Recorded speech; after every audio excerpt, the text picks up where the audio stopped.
여러분, 오늘 함께 나눌 하나님 말씀 제목이 무엇인가요?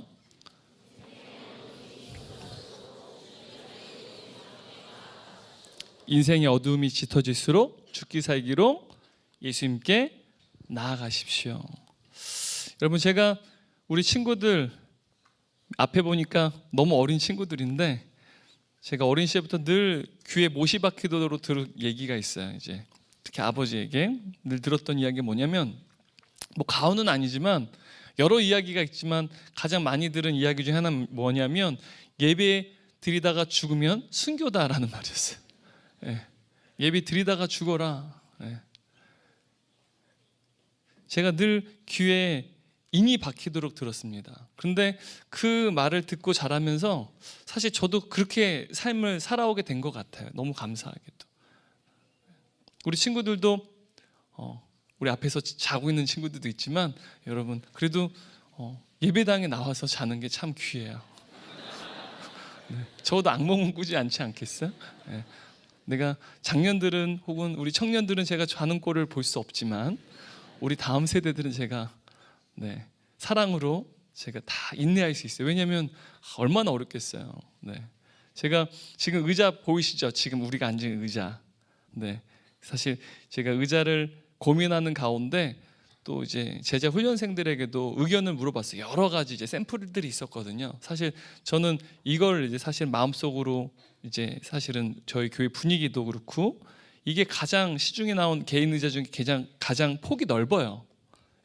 그래서 공간을 많이 차지하겠지만 굉장히 좀 편안함을 줄 수 있는 좌석이기 때문에 또 분위기도 저희 교회에 딱 맞고요. 그래서 근데 여러 가지 샘플이 있어서 제가 뭐 얘기하지는 않고 물어봤어요. 그랬더니 다들 훈련생들이 다 이 의자를 얘기하는 거예요. 근데 굉장히 인상 깊었던 의견이 뭐냐면, 한 이제 남성 제자반 훈련생분이 그 얘기를 하시더라고요. 높이가 딱 적당하대요. 장의자와 비교했을 때 높이가 딱 적당하대. 애들이 머리를 뒤에 베고 잠자기에 아주 적당하대. 다른 건 높이가 낮아가지고 애들이 머리를 맞대고 자지 못한대. 그러면 막 짜증낸다는 거예요. 그래서 우리 친구도 이제 머리 이렇게 맞대고 자기에, 장의자는 지금 높이가 이게 조금 더 높아요. 그래서 머리 맞대고 자기 굉장히 편안할 거예요. 그래서 그게 듣고 이거 좋아해야 되나 말아야 되나. 하여튼 우리 훈련생분들께서 굉장히 통찰력 있는 의견을 주셔서 상상도 못했던 그게 가장 인상 깊었습니다. 그래서 참 이 의자가 우리 친구들에게 참 좋은, 또한 안락한 의자가 되지 않을까라는 생각이 드는데요. 여러분 앞으로라도 여러분 예배의 자리에 나오는 게 너무너무 중요해요. 앞에 우리가 드라마를 봤어요. 기도의 자리, 예배의 자리, 또 말씀을 묵상하는 큐티, 뭐 이런 모든 부분이 굉장히 불성실한 친구들을 많이 봤죠. 우리 친구들과는 분명히 사뭇 다르지 않을까라는 생각이 드는데요. 오늘 이 말씀이 이와 관련되어 있다는 사실이에요. 여러분 마태복음 5장 말씀 보게 되면 예수님께서 산 위에서 설교를 하세요. 그리고 이제 8장에 이뤄서는 예수님께서 이제 산 위에서 내려오셔서 첫 번째 행하시는 이적이 오늘 본문 말씀에 기록됐는데, 그 첫 번째 이적이 무엇이냐면 바로 나병 환자를 고치신 사건이었다는 사실이에요. 오늘 이 말씀을 통해서 우리가 알 수 있는 것은요, 예수님께서 기뻐하시는 신앙이 무엇인지, 그리고 예수님께서 복을 주실 수밖에 없는 신앙이 무엇인지가 바로 오늘 이 본문 말씀을 통해서 분명히 드러난다는 사실입니다. 여러분 오늘 본문을 보게 되면 한 등장인물이 등장하는데요. 여러분 어떤 사람인가요? 나병 환자가 등장해요. 그죠? 근데 여러분 오늘 본문에서 보면 나병 환자가 예수님께 나와서 자신의 질병을 고쳐달라고 간청하는 그런 이야기로 이해할 수 있겠지만, 여러분 당시의 문화적인 배경을 살펴보게 되면 나병 환자가 예수님께 나오는 것이 그리 녹록지 않은 일이었다는 사실을 알 수 있어요. 여러분 나병은요, 과거에 우리 한글 성경 보면 문둥병이라고 기록되어 있었습니다. 그리고 이 나병을 한센이라고 하는 의사가 발견하게 돼서요, 한센시병이라고 불립니다. 근데 여러분 이 나병에 걸리면 참으로 치명적인 것은 무엇이냐면 감각을 느끼지 못하게 돼요. 감각을 상실되게 된다는 사실입니다. 이 나병균이 이제 피부 사이에 머물게 되면서요, 근육 조직과 연골 조직을 다 파괴시킨다고 말을 해요. 그래서 나중에는 귀, 코가 다 떨어져 나가고요. 심할 경우에는 손가락과 발가락 떨어져 나가서 급기야는 몸뚱아리만 논두렁도 아니고 몸뚱아리만 남는 이 질병이 바로 이 나병이라는 거, 얼마나 무서운 병인지 모릅니다. 근데 여러분, 왜 예수님께서는 산 위에서 내려오셔서 설교를 다 마치신 다음에 왜 첫 번째 행하신 이 이적이 바로 이 나병 환자를 고치는 사건이었을까요? 그것은 예수님께서 이 땅에 오신 사명과 관련돼 있어서, 여러분, 예수님께서 인간의 몸을 입고 이 땅에 오신 그 이유가 무엇입니까? 우리 어와나 친구들, 여러분 할 수 있어. 예수님께서 왜 인간의 몸을 입고 이 땅에 오셨어요? 어우, 대단한, 역시. 야, 어나더 레벨이네. 바캉스 이렇게 얘기했으면 큰일 날 뻔했어. 우리랑 놀려고 이러면 큰일 나는데, 역시 여러분 너무 대단합니다. 우리의 죄를 다 사해 주시기 위해서, 우리의 죄를 깨끗하게 하시기 위해서 예수님께서 이 땅에 오셨다는 사실이에요. 마찬가지로 여러분, 이 나병녀 성경을 보게 되면 인간의 죄의 첩찬함을 상징하는 병이 바로 이 나병이라는 질병입니다. 이 나병이 영적으로 죄를 상징하는 이유가 무엇이냐면요, 하나님께서 우리를 하나님의 형상으로 아름답고 영광스럽게 창조하셨어요. 그런데 인간이 죄를 범함으로 거룩하고 아름다운 그 하나님의 형상이요 파괴되고 말았다는 사실이에요. 바로 우리의 모든 그 영광스러운 본래의 하나님의 형상을 파괴시킨 그 주범이 무엇입니까? 죄란 사실이에요. 마찬가지로 나병도 동일한 의미를 가지고 있다는 사실입니다. 나병에 걸리게 되면 모든 그 코, 눈, 코 다 떨어져 나가고 나중에는 급기야 몸뚱아리만 남게 되는, 그렇게 치명적인 처참한 질병이 바로 이 나병이듯이 죄도 마찬가지라는 사실입니다. 그래서 유대민족은 이 나병에 대해서 하나님께서 내리신 저주, 형벌로 여겼습니다. 성경을 보게 되면 나병에 걸린 사람에 대해서 어떻게 율법이 이제 이 나병 환자가 행동해야 되는지 분명히 우리에게 이야기를 하는데요. 레위기 13장 45절 46절 말씀 읽겠습니다.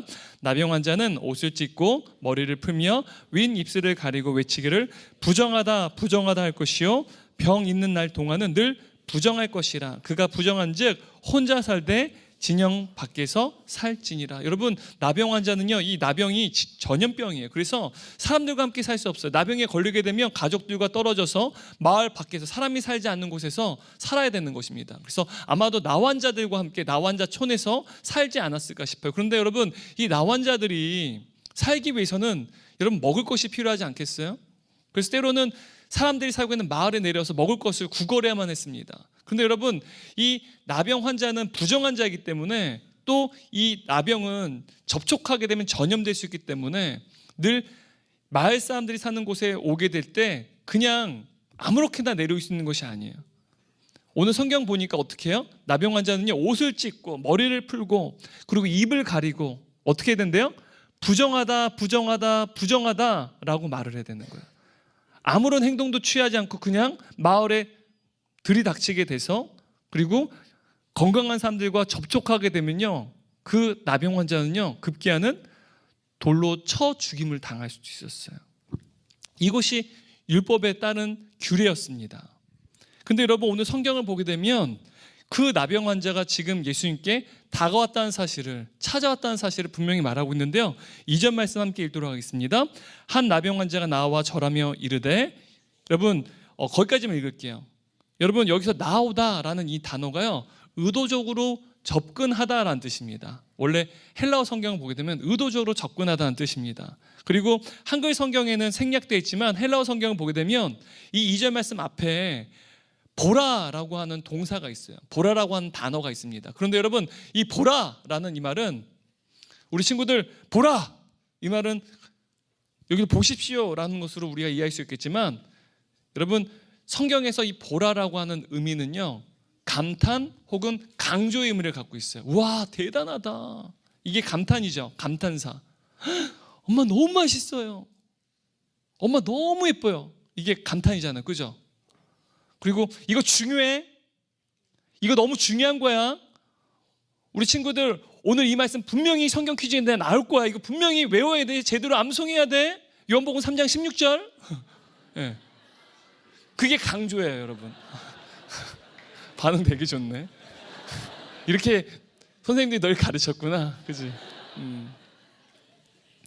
그래서 여러분, 보라라고 하는 의미는요, 감탄의 의미도 있고 강조의 의미도 있다는 사실이에요.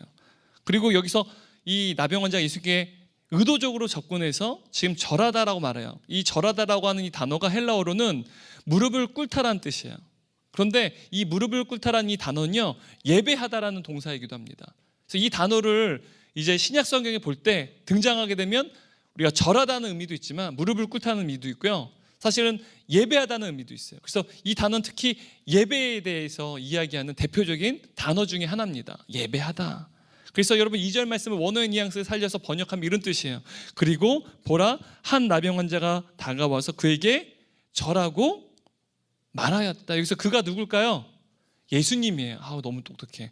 예수님에게 절하고 예배하고 말했다라고 지금 2절 말씀을 번역할 수 있어요. 근데 여러분, 성경은요, 지금 나병 환자가 예수님께 의도적으로 접근한 사실에 대해서 감탄하고 있고 강조하고 있어요. 여러분, 도대체 왜 성경은요, 이 나병 환자가 예수님께 접근해 온 것에 대해서 왜 의도적으로 접근한 이 사실에 대해서 왜 감탄하고 강조하고 있을까? 왜 저와 여러분으로 하여금 나병 환자가 예수님을 찾아온 이 사건에 대해서 우리가 주목하게끔 지금 성경은 우리에게 강조하고 감탄하고 있을까요? 지금 예수님께서는 수많은 사람들에게 둘러싸여 있습니다. 1절 말씀 한번 읽어볼까요? 예수께서 산에서 내려오시니 수많은 무리가 따르니라. 사람들이 예수님을 에워싸고 있었어요. 근데 여러분, 이 나병 환자가 부정 환자이기 때문에 여러분, 마을에 내려가 사람들을 만날 때 어떻게 만나겠어요? 네? 옷을 찢고 머리를 풀고 입을 가리고 어떻게 해야 돼요? 나는 부정하다, 나는 부정하다, 나는 부정하다 외쳐야만 합니다. 근데 여러분, 지금 이 나병 환자가 예수님께 나올 때 여러분, 머리를 풀고 옷을 찢고 입을 가리고 나는 부정하다, 나를 부정하다라고 말하게 되면 여러분, 이 나병 환자가 예수님께 다가올 수 있을까요, 없을까요? 없어요. 왜요? 사람들은 이 나병 환자 가까이 되면 자기들도 부정해져요. 심지어 예수님께 다가오게 되면 예수님도 부정하게 됩니다. 그래서 이 나병 환자가 자신들 가까이 접근하는 것 또한 예수님께 다가온 것을 아마 원천적으로 봉쇄했을 것입니다. 만나지 못하게끔 했을 거예요, 예수님을요. 게다가 여러분, 이 나병 환자 만일 나는 부정하다 이렇게 사인을 하지 아니하고 만일 사람들에게 다가와서 예수님 만나려고 사람들을 비집고 지나가게 되면 사람들에게 접촉하게 돼서 사람들이 부정하게 돼요. 만약 그렇게 되면요, 이 나병 환자는 사람들에게 돌로 쳐 죽임을 당할 가능성도 있다는 사실이에요. 여러분, 이토록 위험한 상황 속에서요, 아마 나병 환자는 고민했을 거 어떻게 해야 될까? 그런데 여러분, 성경이요, 왜 이 나병 환자가 예수님께 다가온 이 사건에 대해서 왜 강조하고 있고 감탄하고 있을까요? 이 사실은요, 이 나병 환자가 목숨을 걸고 예수님께 나왔다는 사실을 의미하는 거예요. 여러분, 제가 잘 설명했어요? 우리 친구들? 네? 그러니까 성경이요, 왜 감탄하고 강조하느냐? 이 나병 환자를 보라라는 거예요. 예수님을 만나기 위해서. 여기서 절하다라는 의미가 어떤 의미가 있다고 얘기했어요? 예배하다. 그러니까 예수님께 나와서 주님을 예배하기 위해서 어떻게 하고 있다는 거예요? 목숨을 걸고 있고 죽기 살기로 나왔다는 사실을요, 지금 보라라는 거예요. 감탄하고 있고 강조하고 있다는 사실이에요. 여러분, 이 나병 환자 예수님께 나올 때 가장 큰 장애물이 무엇이었을까요? 지금 사람들에게 마주치고 사람들과 접촉하면 어떻게 돼요? 돌로 쳐 맞아 죽을 수 있어요. 죄송합니다. 돌로 쳐 죽임을 당할 수 있어요. 쳐 맞아 죄송합니다. 네. 너무 마음이 급해요 지금 저는요. 네.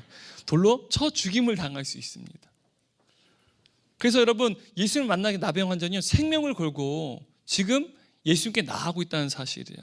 바로 사람들이 지금 예수님을 만나는 데서 가장 큰 장애물이었다는 사실이에요. 이 나병 환자는 그의 목숨을 담보로 걸고 죽기 살기로 예수님께 나왔다. 그리고 나와서 어떻게 했습니까? 예수님께 예배를 드렸다라는 사실이에요. 여러분, 그런데 슬픈 현실은요, 우리 인생 가운데 예수님께 나아가는 데 있어서 여러 가지 많은 인생의 장애물들이 있어요. 여러분, 드라마 잘 봤죠? 한 친구가 주일학교 교사로도 섬기는데 그 친구 너무 불쌍하다. 그 선생님 제자들은 선생님 없이 다른 반에 들어가서 분반 공부했을 거 아니에요, 그죠? 그리고 그 친구가 아마 순장은 아니겠지? 순장이면 순원들은 또 옆에 있는 순장님 밑에 가가지고 같이 오늘은 통합으로 소그룹 나눔하기, 뭐 그랬겠죠? 그리고 저녁 예배 지금 오겠다고 막 그러잖아요, 그죠? 네. 여러분, 이 친구는 잠이 예수님께 나아가는, 예수님 예배하는 장애물이었어요, 그죠? 그리고 또 뭐 큐티라는 친구도요, 뭐 여러 가지 바쁜 일들이 또한 하나님 말씀을 묵상하는 데서 장애물이었어요. 이렇듯이 여러분, 우리가 주님을 예배하는 데 있어서 많은 인생의 장애물들이 있어요. 우리 친구들도 장애물이 있을 수 있어요. 공부가 장애물일 수도 있고요. 또 나랑 사이가 좋지 않은 친구, 그 친구 꼴 보기 싫어가지고 예배에 나가는데 나 걔 보기 싫어, 안 가. 그게 또 예배의 장애물일 수도 있고요. 또 우리 엄마 아빠들에게는 또 장애물이 또 다른 게 있을 수 있어요. 경제적인 어려움이 장애물일 수도 있고요. 건강의 어려움도 사실은 장애물이 될 수 있다는 사실이에요. 하지만 이 나병 환자는요, 주님을 만나기를 원하는 간절함이 있었다는 사실이에요. 절박함이 있었다는 사실입니다. 근데 여러분, 예수님 주변에는요, 이 나병 환자 이외에도 예수님의 제자들도 있었고 수많은 사람들도 있었어요. 많은 사람들이 예수님 주변에 있었습니다. 근데 여러분, 오늘 본문을 보게 되면 오직 단 한 사람, 나병 환자만이 예수님께 나와서 목숨을 걸고 나와서 주 앞에 절하고 있다는 사실이에요. 주 앞에 절하려면 어떻게 해야 됩니까? 무릎을 꿇고 절해야 되겠죠. 많은 사람들이 있지만 오직 한 사람, 나병 환자만이 지금 예수님 앞에 나와서 무릎을 꿇고 절하고 있다는 사실이에요. 바로 여러분, 예수님께서는요, 이 나병 환자를 고친 사건을 통해서 저와 여러분의 무엇을 말씀하고 싶으신 걸까요? 무엇을 우리에게 메시지로 주시기를 원하시는 것일까요? 바로 영적인 나병 환자에서 말씀하고 싶으신 거예요. 지금 이 나병 환자는 육체에 나병이라고 하는 병을 앓고 있어요. 그런데 지금 육체의 나병을 앓는 사람들이 아니라 영적으로 나병을 앓고 있는 사람들이 있다는 사실이에요. 건강한 사람들이 아무도 예수님 앞에요, 무릎을 꿇지 않아요. 그런데 오로지 이 나병 환자만이요, 지금 인간의 몸으로 이 땅에 오신 그 하나님 앞에 무릎을 꿇고 예배를 드리고 있다는 사실입니다. 여러분, 앞에서 제가 나병에 대해서 잠깐 얘기했는데요, 나병이 진짜 무서운 것은 우리의 감각을 상실하게 한다는 거예요. 화상을 입어도요, 아픈지 몰라요. 그래서 계속해서 그 상처 부위에 염증이 생기고요, 다른 병균들이 그 상처에 들어와서 나중에는 피부를 괴사시켜서 하나씩 부패하고 썩게 만들어요. 감각을 느낄 수가 없어서요. 그래서 사실 나병의 가장 무서운 점은 전혀 모든 아픔에 대해서 감각을 상실하게 된다는 사실이에요. 그런데 여러분, 이 나병 환자는요, 육체적으로는 나병을 앓고 있었지만 나병 환자 이외에 다른 사람은요, 영적으로 나병을 앓고 있었어요. 하나님이 지금 하나님께서 그들 앞에 계심에도 불구하고 많은 사람들은요, 영적으로 무감각해 있는 거예요. 예수님이 하나님의 사실을 전혀 감지조차 하지 못하고 있다는 사실입니다. 오직 누구 한 명만 지금 예수님 앞에 무릎을 꿇고 예배드리고 있어요? 나병 환자 한 명만이에요. 여러분, 육신의 눈으로 볼 때는요, 나병 환자는 그 육체가 부패하고 썩고 있는 사람이에요. 그런데 예수님의 눈으로 볼 때는 다른 많은 사람들이 하나님이신 예수님을 전혀 감지하지 못하고 있어요. 무감각해 있어요. 사실은 주님이 보실 때는 많은 건강한 사람들이 사실 영적으로 나병을 앓고 있었다는 사실이에요. 나병 환자만 지금 예수님을 하나님으로 그 신분에 맞는 예배를 올려드리고 있다는 사실이에요. 제가 얼마 전에 예배에 대해서, 예배는 영어로 월십이라고 하는데요, 여러분, 우리 친구들은 그냥 영어 잘 모를 수 있으니까 잘 듣지 않아도 돼요. 근데 예배라고 하는 이 단어가요, 두 개의 단어가 합쳐진 단어인데, 월스라고 하는 단어와 그리고 쉽, 그래서 가치를 부여하다, 가치를 매기다, 그리고 신분이란 뜻이에요. 그래서 그 신분에 걸맞게 가치를 매기다, 값을 매기다, 그런 뜻이에요. 바로 예배는 그런 거예요. 하나님의 그 신분에 맞추어 그 가치를 부여해 드리는 것, 그 가치를 혹은 그 값을 매겨 드리는 것, 그게 바로 예배라는 거예요. 다시 말하면 이 나병 환자만이 예수님에 대해서 하나님의 신분에 맞추어 하나님 예수님께 지금 그 가치를 부여해 드린 거예요. 그래서 이 나병 환자만이 예수님께 온전히 예배드린 유일한 예배자였다는 사실이에요. 여러분, 저는 여러분이 예배드려 나오는 수많은 장애물들이 있어요. 예배드려 나올 때 여러분 TV 재미있는 프로들이 시작할 수도 있고요, 게임도 있을 수도 있고요, 친구들 때문에 예배자에 나오기 싫을 수도 있어요. 하지만 여러분은 그 장애물을 뚫고 죽기 살기로 예수님께 나와 예배드리는 예배자들이 됐으면 좋겠어요. 오늘 성경에 기록된 이 나병 환자처럼 우리 예수님께, 다른 사람들은 그러지 않을지 모르지만 우리 친구들, 우리 다음 세대들만큼은 우리 예수님을 그 신분에 걸맞게, 바로 하나님신 그분의 신분에 걸맞게 그분의 그 가치를 매겨드리고 그 값을 매겨드리는 이 시대의 유일한 예배자들이 되기를 주님의 이름으로 축원합니다. 날마다 주님 안에서 성령님을 의지함으로 말미암아 우리 삶에 수많은 인생의 장애물이 있을지라도 그 장애물을 뚫고 죽기 살기로 늘 주님만을 예배하는 저와 여러분 되시기를 주님의 이름으로 축원합니다. 아멘.